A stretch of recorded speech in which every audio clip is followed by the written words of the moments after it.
आपने क्या क्या पढ़े हैं? Newton's law of motion.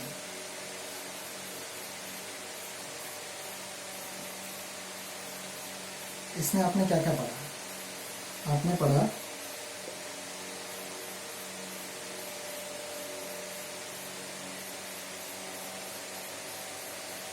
Newton's first law, और यहाँ पे आपने सीखा क्या है? Law of inertia, law of inertia. और ये आपने पढ़े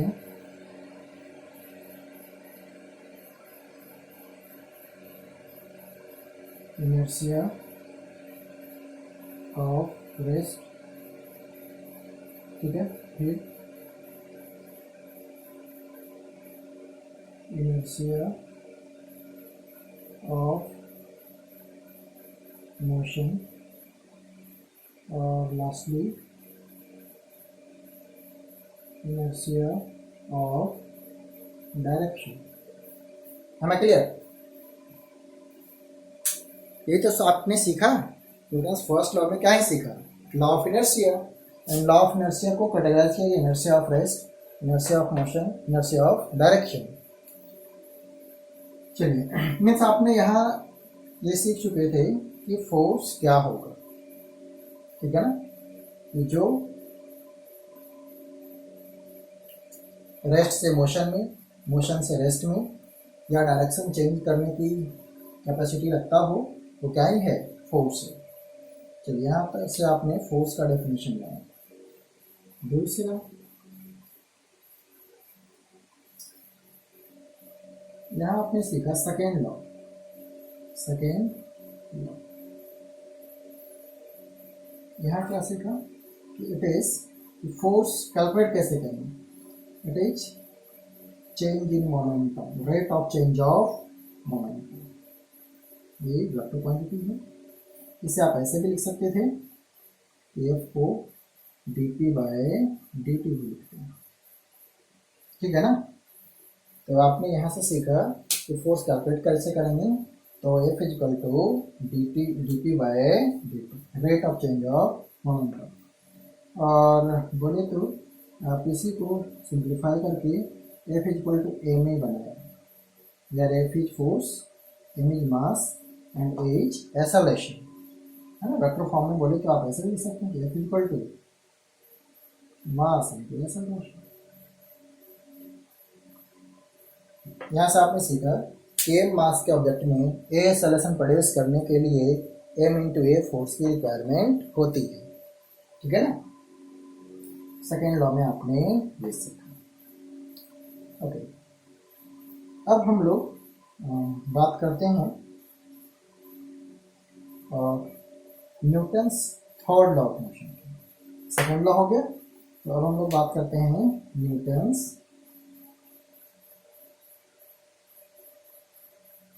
थर्ड लॉ। थर्ड लॉ, ठीक है।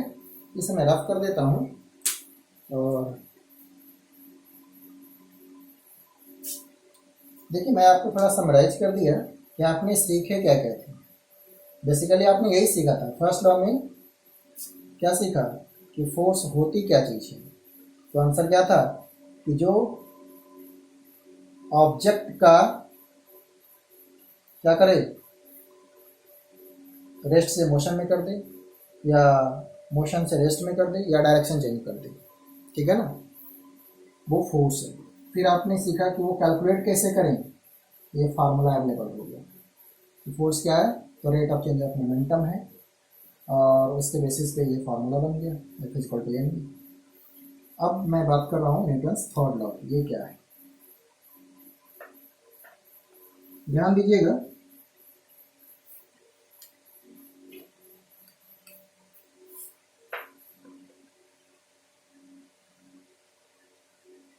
Newton's third law.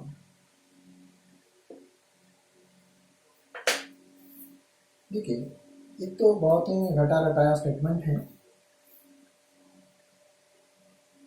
क्या है इसका statement? Every action has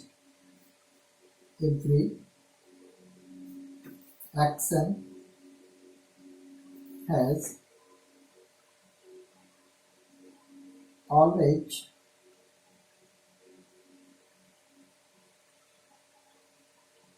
equal and opposite reaction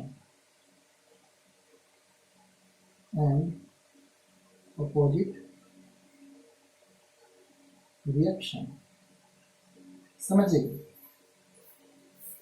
ये बहुत ही नाइन्थ क्लास में आपने ये रटे हुए हैं, तो आप समझते हैं कि इसका बेसिक मीनिंग क्या होता है। न्यूटन्स थर्ड लॉ का स्टेटमेंट है कि every action has always equal and opposite reaction. तो what is action and what is reaction, इस चीज को समझते हैं। एक एग्जांपल ले लेते हैं। सोचिए दिस इज वॉल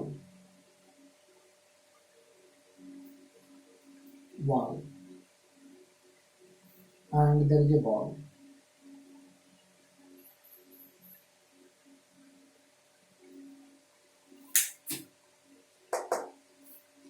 बात यहाँ ये है कि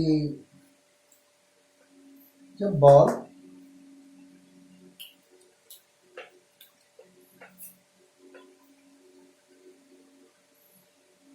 इस तरह से आती है, इस बॉल को हिट करती है, तो बॉल ने जो फोर्स लगाया, अगर मैं इसको लिखता हूं कि दिस फोर्स इज F1, ठीक है, तो बॉल ने जो फोर्स लगाएगा, जब इस पे आएगा तो वो फोर्स लगाएगा।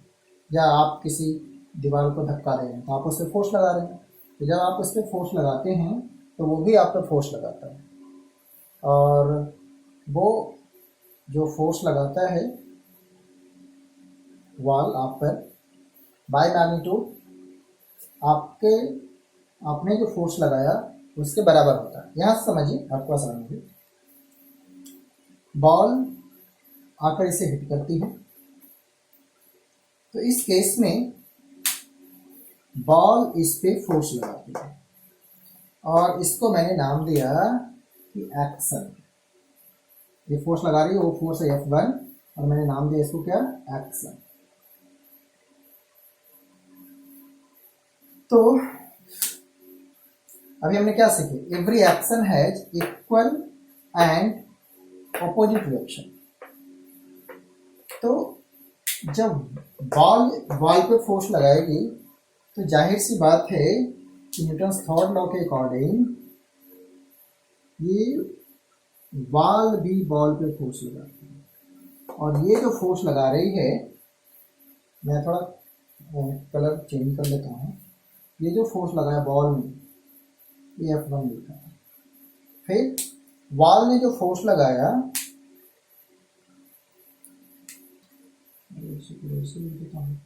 बॉल ने जो फोर्स लगाया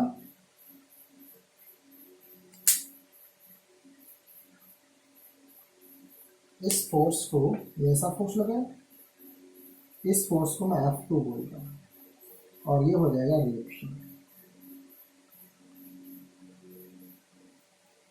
समझना मेरी बात को। जब बॉल को हिट करेगी तो बॉल पे फोर्स लगाएगी, और उस इंस्टेंट पे बॉल पे फोर्स लगाएगी। दोनों एक दूसरे पे फोर्स लगाते हैं, और ये जो फोर्स होता है वो कुछ ऐसा होता है। देखो एक्शन रिएक्शन कुछ और नहीं है, फोर्स ही है। तो मैं एक को एक्शन बोलता हूँ, दूसरे को रिएक्शन। ये फ्री है कि किसी एक को एक्शन बोलिए तो दूसरे को रिएक्शन। तो बॉल ने जो बॉल पे फोर्स लगाया उसको F1 से लिखा, और इसका नाम है एक्शन। ठीक है, ये एक्शन फोर्स। तो जाहिर सी बात है कि बॉल भी बॉल पे फोर्स लगाती है। तभी तो उसका मोमेंटम चेंज होता है। अभी तो आपने ऐसा क्वेश्चन किए। तो बॉल जो फोर्स लगाए तो इसके फोर्स का नाम हुआ रिएक्शन। और आप अभी यही सीखे कि जब भी कोई एक्शन होता है तो उसके साथ एक रिएक्शन भी होता है। Every action has always equal and opposite reaction. तो और वो जो रिएक्शन होता है वो एक्शन के अपोजिट होता है। मीन्स थर्ड लॉ से ये क्लियर होता है कि F1 जो होगा वो F2 के बराबर होगा, equal and opposite means direction में ऑपोजिट होगा।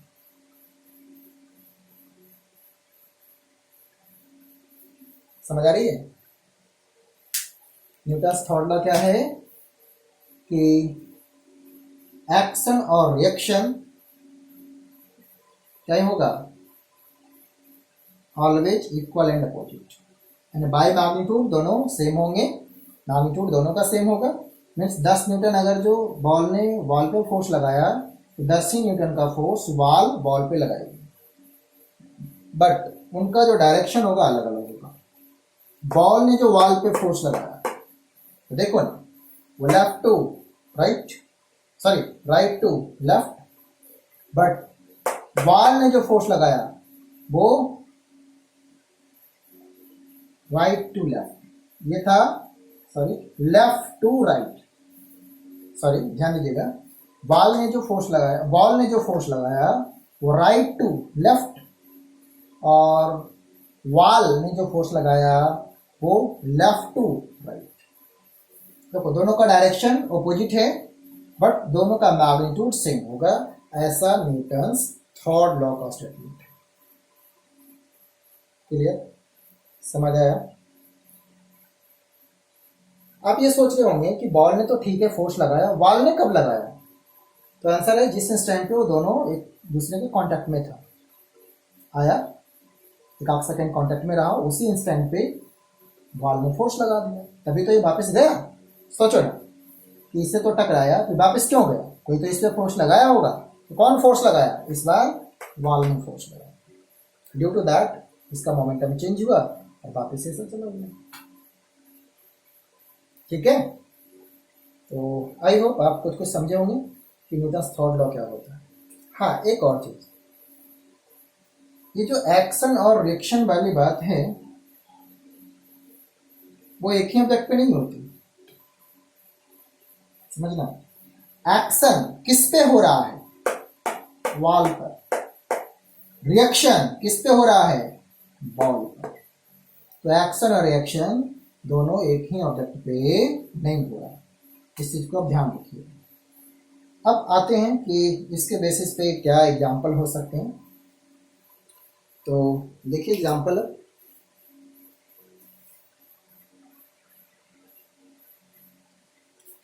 बात कर लेते हैं कुछ एप्लीकेशन ऑफ थॉट में। क्या क्या एप्लीकेशन है? पहले देखो, हम लोग बात कर लेते हैं स्विमिंग की।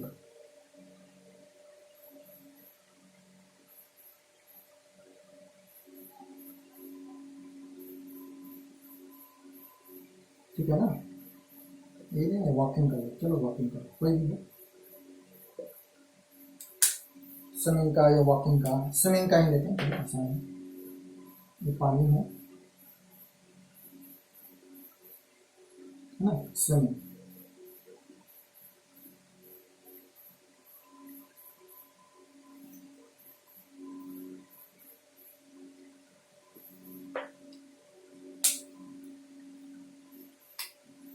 एक पर्सन है,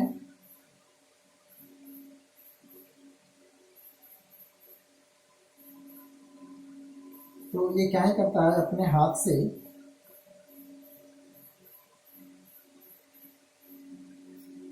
पानी को ये पीछे की तरफ धक्का देता है।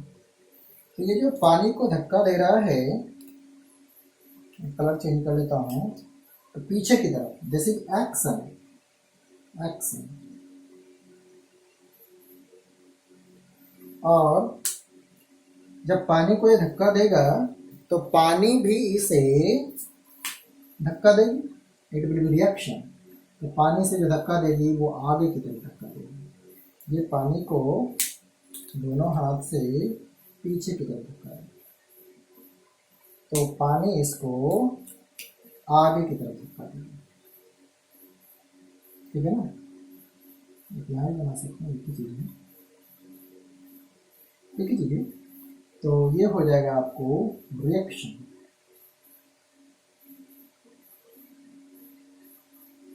स्विमिंग कैसे हो रही है कि एक स्विमर पानी को दोनों हाथ से पीछे की तरफ धक्का देता है। जब वो पीछे की तरफ धक्का देता है पानी को, तो पानी भी इस पर फोर्स लगाएगी, रिएक्शन होगा, पानी इसको आगे की तरफ धक्का देती है। तो ड्यू टू दिस ये स्विमर मूव कर पाता है, स्विम कर पाता है। ठीक है ना।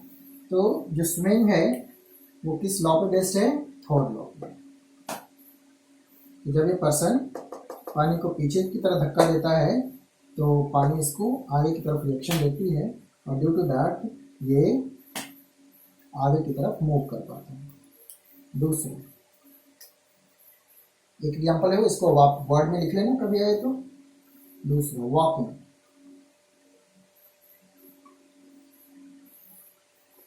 कैसे? देखिए, जब वो वॉक करते हैं तो क्या करते हैं, ध्यान देना। एक पर्सन जब वॉक करता है तो अर्थ को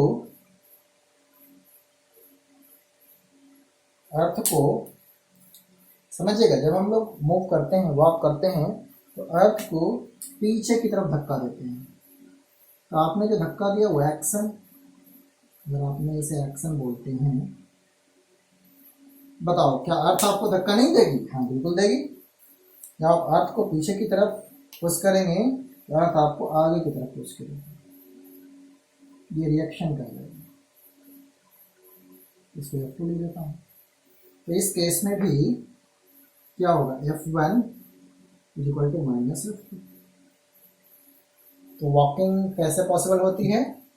एक पर्सन जो भी मूव कर रहा है, वॉक कर रहा है, वो अर्थ को पीछे की तरफ धक्का देता है, एक्शन। तो अर्थ उसे आगे की तरफ धक्का देती है, reaction. Due to that person walk कर पाता है। तो वॉकिंग भी किसका एग्जाम्पल होगा? Newton's third law. स्विमिंग भी किसका एग्जाम्पल है? न्यूटन्स थर्ड लॉ का। वॉकिंग भी न्यूटन्स थर्ड लॉ का। और भी देखो, तीसरा मिटा दूं क्या आपको?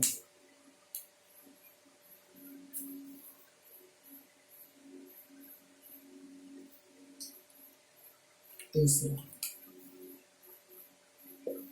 ये कोई हेलीकॉप्टर है, ऐसे होता है हेलीकॉप्टर, और इस पे कुछ ऐसे बने होते हैं, घूमते रहते हैं तेजी से।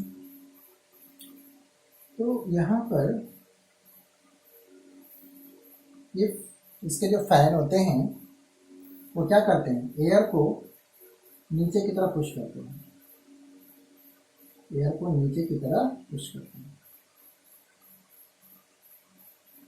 इनकी जो नीचे की तरफ ये फोर्स लगा रहे हैं, दैट इज कॉल्ड एक्शन। तो जब ये नीचे की तरफ फोर्स लगाते हैं एयर पे, इसको बोलने मैं एक्शन बोल रहा हूँ, तो एयर भी इस पे फोर्स लगाती है ऊपर की तरफ, और इसको बोला जाता है reaction.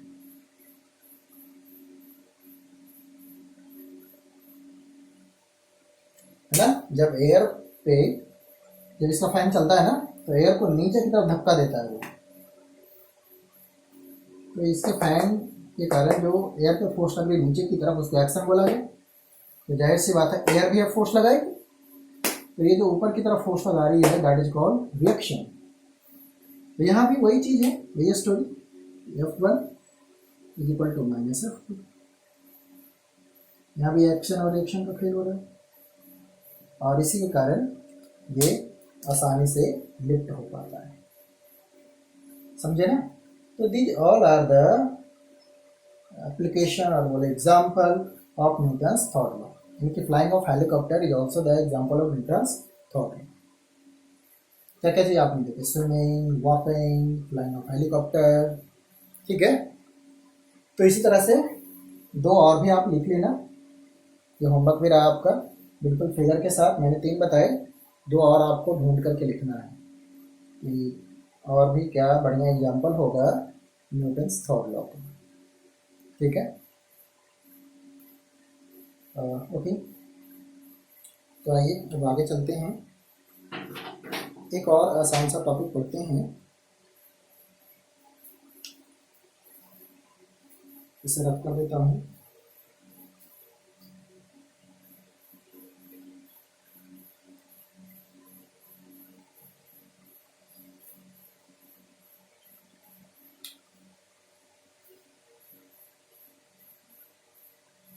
Conservation of linear momentum। चलिए समझते हैं इसे, कंजर्वेशन ऑफ लीनियर मोमेंटम।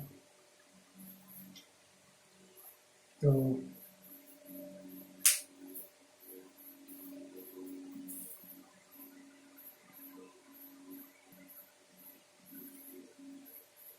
आइए इसे समझते हैं, ऐसा एग्जाम्पल देता हूँ।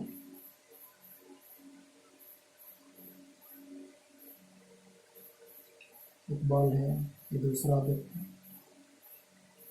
और मैं इस तरह से इसे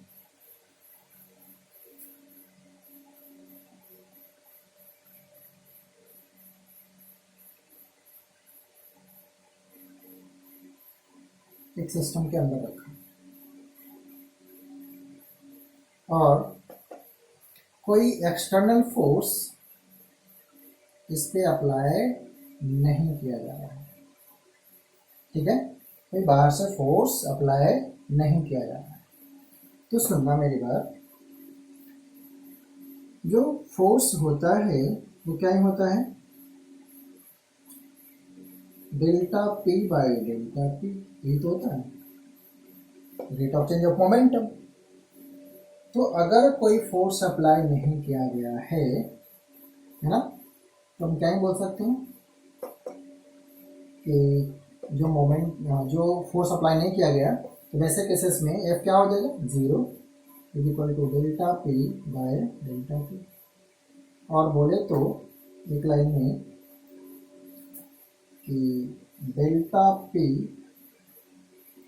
देखो ना यहाँ से 0 into delta T is equal to delta P, बोले तो 0 is equal to delta P. ना क्लियर, मीन्स डेल्टा पी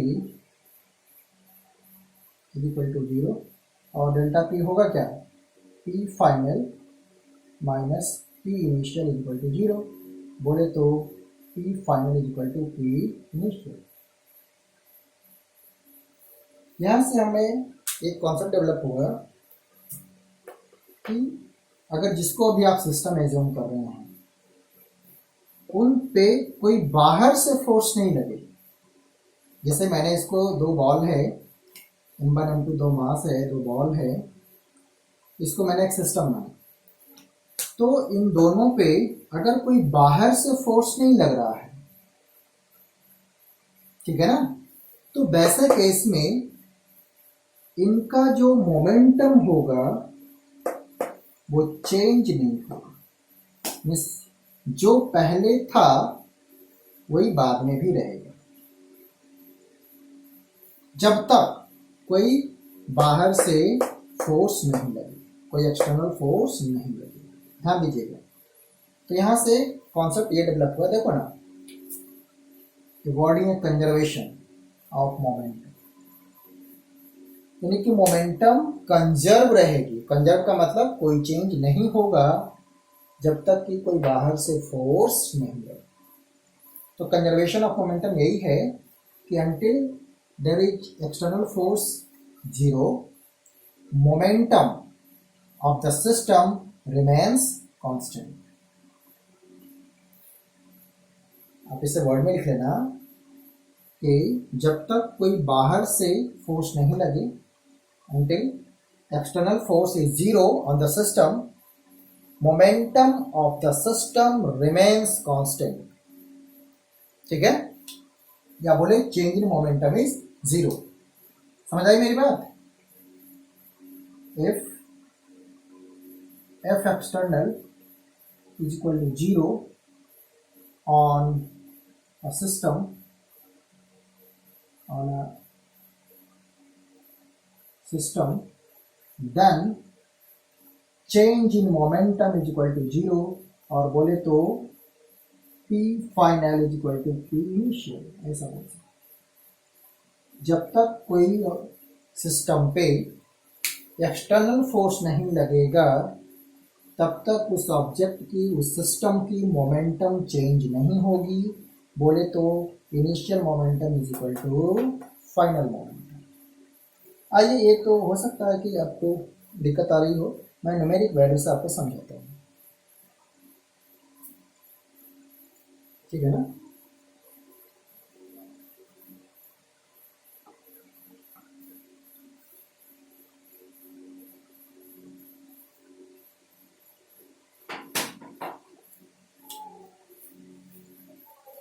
देखिए, एक ऑब्जेक्ट है और इसकी अपनी कुछ मास है, वेलोसिटी तो 1 kg 10 मीटर पर सेकेंड। ये जाके इसे हिट करती है, दूसरा ऑब्जेक्ट है, इसका सिर्फ अंदर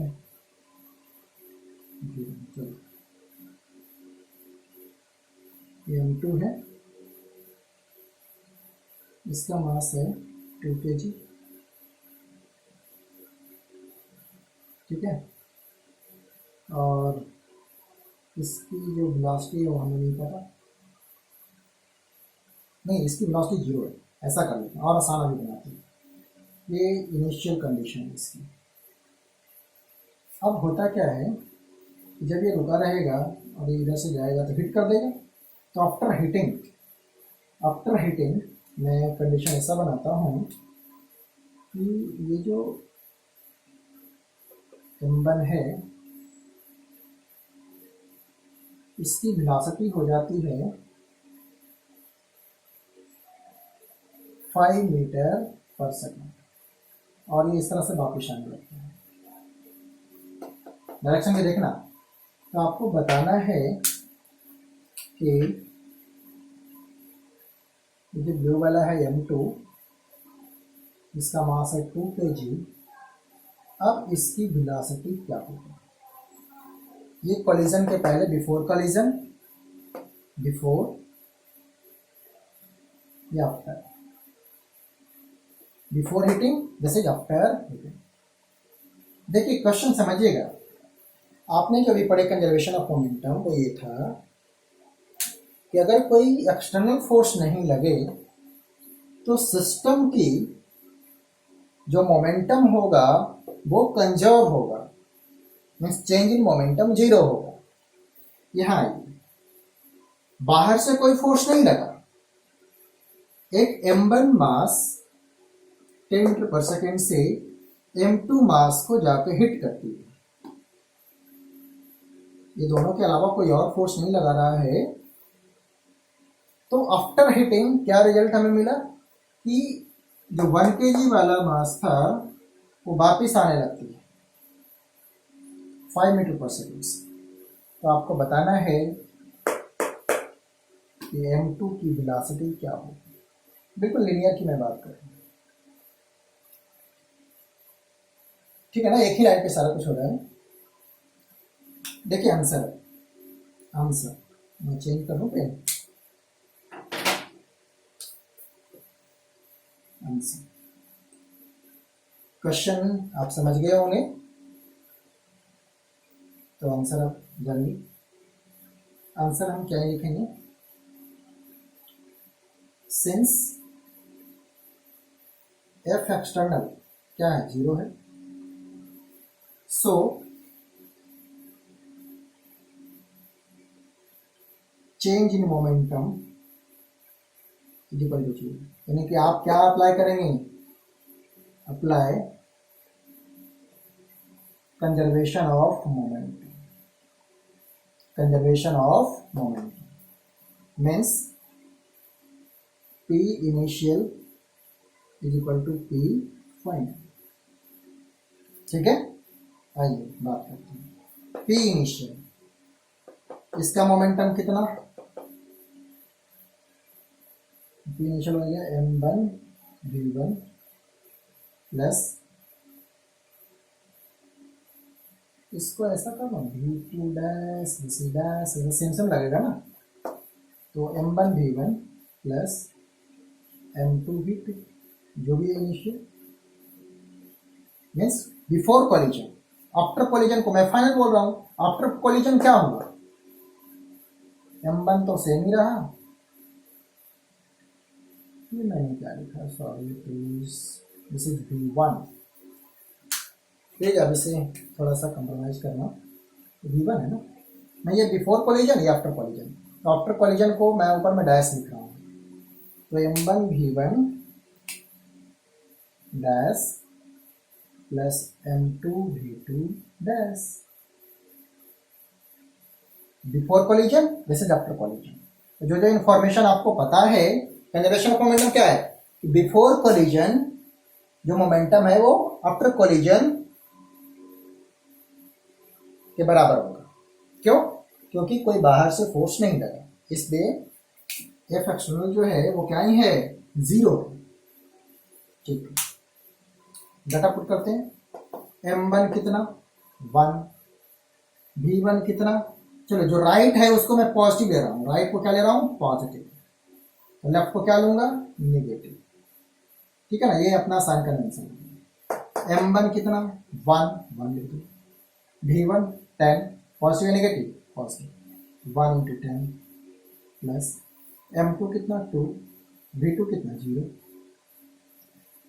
m1 कितना 1, v1 कितना 5, डायरेक्शन क्या नेगेटिव, क्योंकि वापिस आ रहा है ना ये, इससे वो वापिस आ रहा है, m2 2, v2 पता नहीं,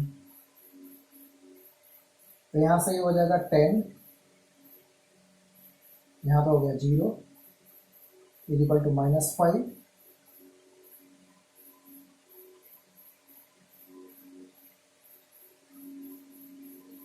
होगा ना -5, और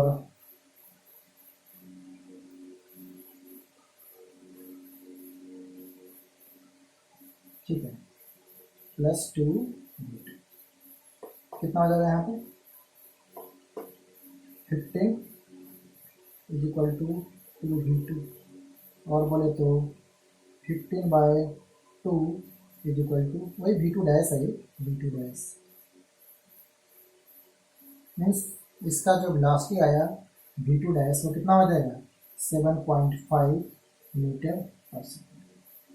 पॉजिटिव आया, हाँ पॉजिटिव आया, तो टुवर्ड्स राइट।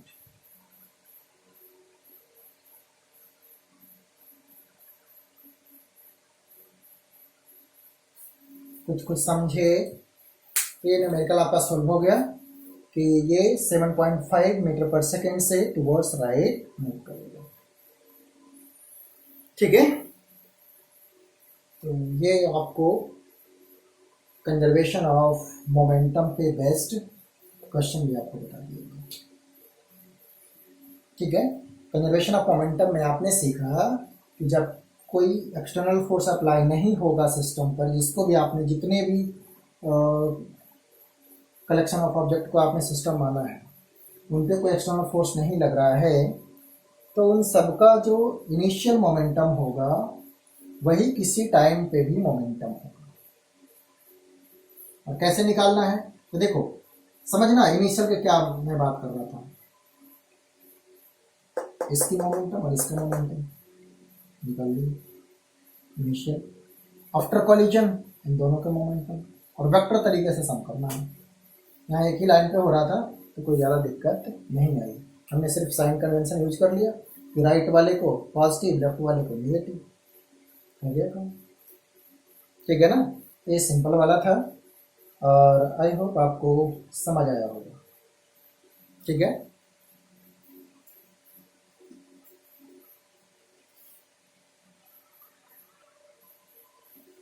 चलिए एक न्यूमेरिकल मैं आपके साथ और डिस्कस करता हूँ ताकि आपको क्लैरिटी आ जाए। कोई एक्सप्लोसिव ऑब्जेक्ट है, इसका मास है 2 kg, और ज़्यादा कर दूँ 4 kg, तो एक्सप्लोसिव है। और जाहिर सी बात है ये रेस्ट में है, यानी कि अभी जो इसकी लास्ट इनिशियल वो है 0। आप ये उससे भी लिख सकते हैं। एक एक्सप्लोसिव है, स्विच आफ्टर सम टाइम ये एक्सप्लोड हो जाती है और इसके कुछ टुकड़े इस तरह से हो जाते हैं।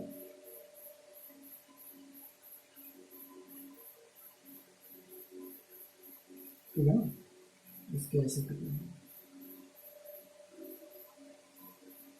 ठीक है, तो ये जो टुकड़े हुए, एक टुकड़ा इधर,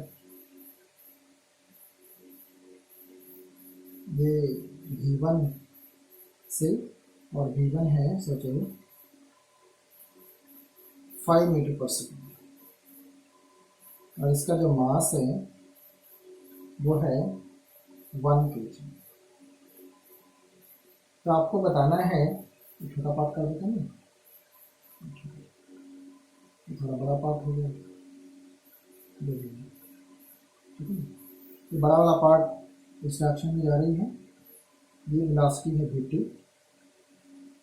हमें नहीं पता, बट इसका मास क्या होगा हमें पता होगा। टोटल कितना था 4 kg, 2 ही पार्ट हुआ है इसका, ये हो जाएगा 3 kg। आपको बताना है कि अब जो बड़ा वाला टुकड़ा है 3 kg का, वो किस वेलोसिटी से और किस डायरेक्शन में मूव करेगा। अगर ये छोटा टुकड़ा मैं ऐसा लिख दूं, this is for I cap, then what will be the direction of bigger part. Question समझ आया? एक एक्सप्लोसिव सब्सटेंस है of 4 kg, initially it is in rest. ये ब्रस्ट होता है 2 पार्ट में, 1 part is of 1 kg having velocity 5 meter per second, I cap. Then what will be the velocity of second part? Mass 3 kg. Answer like this. Please आप इसे समझिए answer. अब आप सोचो, क्या इस एक्सप्लोसिव पे कोई बाहर से फोर्स लगा? तो आंसर है नो। तो जब कोई बाहर से फोर्स नहीं लगा, क्या लिखेंगे? F externally is 0, so apply conservation of momentum, means delta P is equal to 0, और बोले तो P final is equal to P initial. Initial बताइए, मैं ऐसा लिख सकता हूँ कि एम लेफ्ट को मैं, चलो मैं आई कैप जे कैप से लिखूंगा, M1 U1 फाइनल ये कंडीशन हुआ ना, एक्सप्लोड हो गया, एक्सप्लोड होने पर क्या होगा? M1 V1 plus M2 V2। Initial क्या था? मोमेंटम। देख के बताइए, इनिशियली तो रेस्ट में है, तो मोमेंटम 0 था। तो फाइनल आ गया आपको M1 V1 is equal to minus of M2 V2। कोई बात नहीं, वैल्यू पुट करो, 1 V1 5 माइनस M2 3 V2 पता नहीं। आपका आंसर हो गया V2 इज इक्वल टू -5/3, जो भी है मीटर पर सेकेंड, और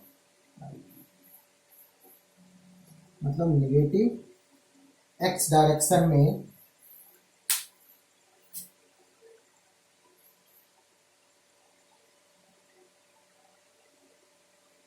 ये गलत लिखा ना, आई एम सॉरी। यहाँ देखो डायरेक्शन ऐसा लिखा है, ये माइनस होगा ना, सॉरी, प्लीज आप समझ रहे होंगे। तो टुवर्ड्स लेफ्ट है ना, तो माइनस यहाँ भी लगा दो, प्लस, यानी कि एक टुकड़ा राइट डायरेक्शन में पॉजिटिव, यानी कि V2 हो जाएगा 5/3 मीटर पर सेकेंड और राइट डायरेक्शन में। कुछ समझे? ये बाय मिस्टेक हो गया था, प्लीज इसको देख लीजिएगा, क्योंकि मैं देखो एरो भी लेफ्ट की तरफ लगाया हूँ ना, और लेफ्ट को मैंने नेगेटिव साइन लिखा था, नेगेटिव आई क्या, ऐसा होगा। तो फाइनल रिजल्ट, आई होप अब आपको ऐसा वाला क्वेश्चन करने आना चाहिए, ठीक है ना। स्टार्टिंग में आपको क्या देखना है कि कोई एक्सटर्नल फोर्स तो सिस्टम पे नहीं लग रहा। अगर नहीं लग रहा है तो आप डेफिनेटली ये थ्योरी अप्लाई कर सकते हैं और ऐसे सॉल्व कर सकते हैं।